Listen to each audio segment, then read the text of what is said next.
Ating na yung pesa natin nga sponsor na pinahiram. Ba't napakalaki naman yan? Ha? Yun ang hindi ko alam. Napakalikan to lang kaliit yan eh.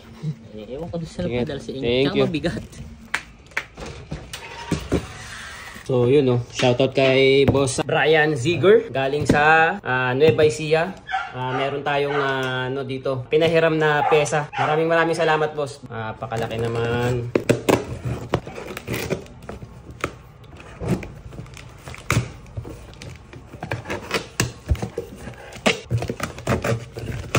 You know. Not sponsor hindi yan niya clutch. So hulaan nyo mga boss kung ano laman ito. You know, old but goodies. So, yun mga boss repa.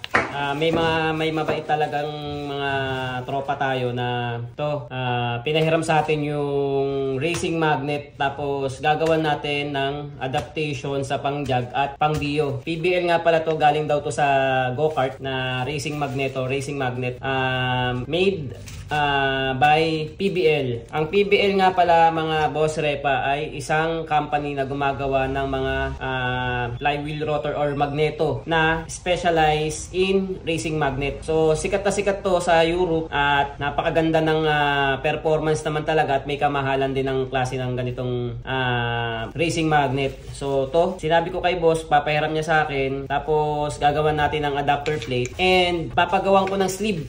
Sleeve kasi medyo malaki to para sa Jag 90, sa Jag 50 at sa Honda Dio. So papagawa natin to ng sleeve para magkaroon ng attachment sa crankshaft ng Dio tsaka Jag. So abangan nyo to mga boss at kakabit natin to sa 50cc. Tignan natin kung ano yung magiging magiging performance ito mga boss repa ng bubuo nating Jag 50 or Dio 50 or Jag 90 or Dio 90. So yun mga boss repa, maraming salamat at magandang gabi sa inyo lahat. Shoutout sa lahat ng nagpapa-shoutout. Hindi ko na kayo maisa-isa. Medyo may katamaran na talaga tayong gumawa ng video at isisingit pa natin. Pero malay nyo mga sa susunod na video natin. So yun, magandang gabi sa inyo. I-mekos na natin to mga boss repa sa Jag tsaka sa Dio. So yun PBL. So shoutout kay Boss Brian Ziger ng Nueva Ecija. Maraming salamat sa pagpapahiram. Iingatan ko to at lilinisin ko to at ayusin natin, i-restore din natin tong